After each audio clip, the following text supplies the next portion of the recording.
ओम नमो शिवाय। हिंदू धर्म में मान्यता है कि इस पूरे ब्रह्मांड की उत्पत्ति और इसका विनाश शिव के तांडव से ही होता है। शिव जिनका ना तो कोई आदि है ना अंत, वो देवों के देव जो इस ब्रह्मांड के रचयिता भी हैं, पालनहार भी हैं और विनाशक भी है। वह शिव जो आज भी इस धरती पर निवास करते हैं। हिंदू धर्म के अनुसार जमीन से 2778 फीट ऊपर ब्रह्मांड के बीचों बीच बसा कैलाश पर्वत भोलेनाथ का निवास स्थान है, जहां से वह इस पूरे ब्रह्मांड का संचालन करते हैं। कैलाश कोई मामूली पर्वत नहीं है, बल्कि रहस्यों, कहानियों और तिलिस्म से भरी एक ऐसी जगह है जिसके राज को खोलने की कोशिश बहुतों ने की, लेकिन सब नाकामयाब रहे। आज से कई हजारों साल पहले वैदिक काल के दौरान राजा दक्ष की बेटी सती शिवजी से अत्यंत प्रेम करने लगी और उनको अपने पति स्वरूप में पाने के लिए घोर तपस्या करने लगी। उनकी घोर तपस्या से खुश होकर महादेव ने सती माता को अपनी पत्नी के रूप में स्वीकार कर लिया। लेकिन राजा दक्ष को यह रिश्ता बिल्कुल मंजूर नहीं था।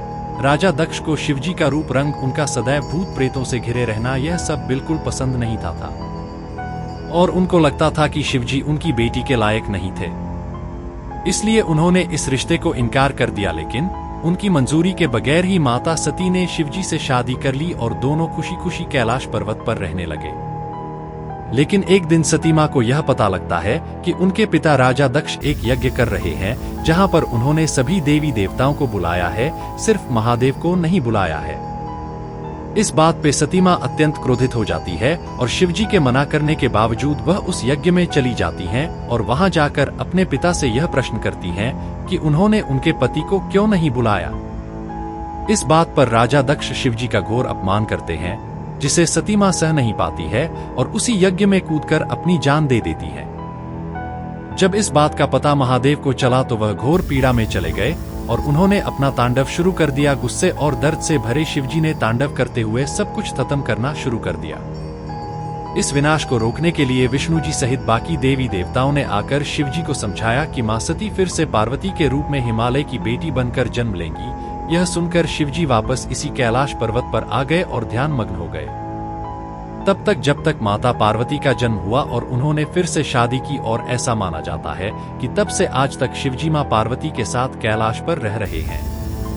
कैलाश पर्वत की ऊंचाई लगभग 6638 मीटर है और इससे 2000 मीटर ज्यादा की ऊंचाई माउंट एवरेस्ट की है, जिसके शिखर तक लगभग 11000 लोग पहुंच चुके हैं। लेकिन कैलाश पर्वत के शिखर तक पहुंचना आज तक किसी के लिए भी संभव नहीं रहा।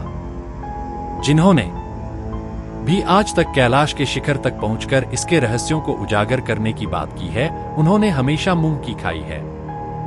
यही नहीं, चाइनीज गवर्नमेंट ने यह कोशिश की थी कि वह कैलाश के शिखर तक पहुंचकर देखेंगे कि आखिर वहां ऐसा क्या है। फिर क्या था, चीन ने 1990 और 1996 के बीच कैलाश पर्वत पर चढ़ने की कोशिश की थी, लेकिन यह कोशिश उनके लिए इतनी भयानक साबित हुई। उसके बाद तो चीन ने यहां पर जाने पर ही बैन लगा दिया। सबसे पहले चीन ने 17 वैज्ञानिकों की एक टीम को कैलाश पर्वत पर भेजा था और उन्होंने वापस आने की एक डेट फिक्स की थी। लेकिन जब वह लोग उस डेट तक वापस नहीं आए तो चीन ने ऊपर रेस्क्यू टीम को भेजा और रेस्क्यू टीम का यह दावा है कि जब वह ऊपर गए तो उन्होंने 17 के 17 लोगों को मरा हुआ पाया। लोगों का मानना है कि उन सब की मौत शरीर के कमजोरी और खराब मौसम की वजह से हुई थी। लेकिन इसकी असली वजह से दुनिया अभी तक अनजान है, क्योंकि उनमें से एक भी नहीं बच पाया था और उनके पास जो कैमरा था वह भी पूरी तरह से काम करना बंद कर चुका था। इसके बाद भी चीन ने हार नहीं मानी, क्योंकि उसे यह जानना था कि जिस पर्वत को इतना पावन माना जाता है उसके ऊपर आखिर क्या है, क्या वाकई वहां शिवजी का वास है। और अपने इसी खोज को मुकम्मल करने के लिए उन्होंने फिर सोचा कि अब हेलीकॉप्टर से जाएंगे। वैसे तो किसी भी एरोप्लेन या हेलीकॉप्टर को कैलाश के ऊपर उड़ाना सख्त मना है, क्योंकि यहाँ का मौसम इतना खराब है कि कोई भी प्लेन यहाँ टिक नहीं पाएगा।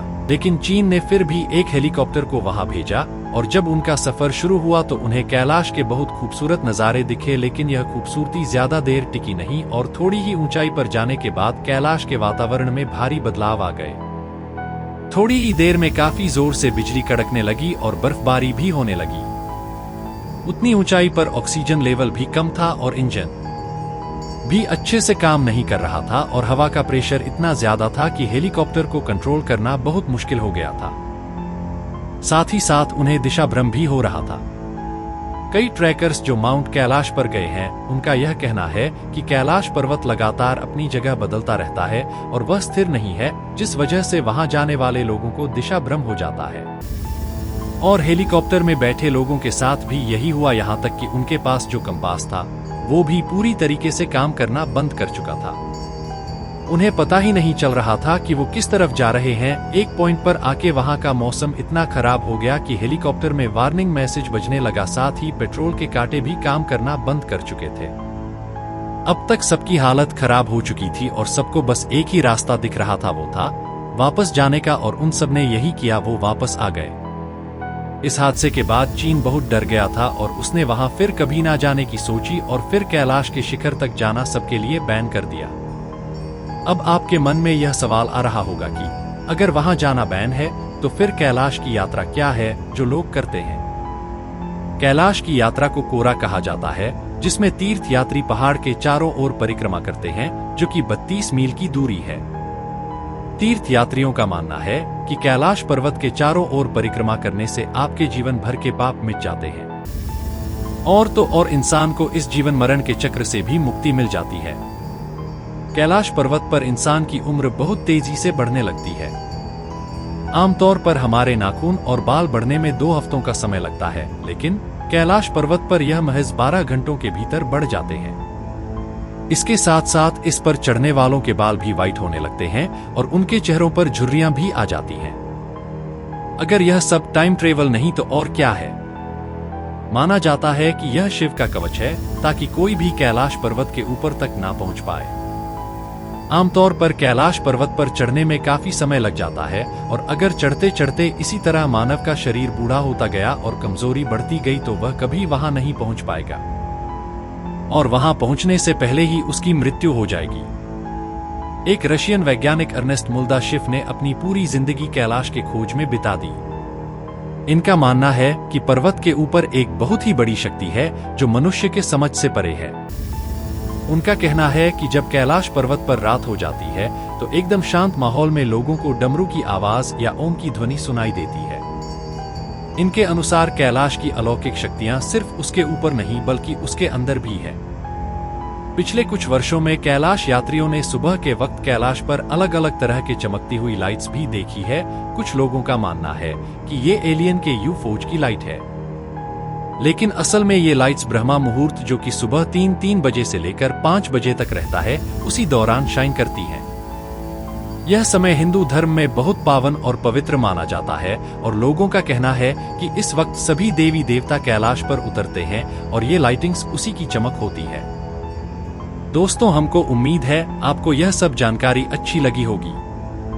अगर आपके पास भी कुछ शेयर करने को है तो हमको कमेंट करके बताएं और अगर आप सच्चे शिव भक्त हैं, हर हर महादेव लिखना ना भूलें। वीडियो अच्छी लगी है तो अपने दोस्तों और रिश्तेदारों के साथ इसको शेयर करें। धन्यवाद।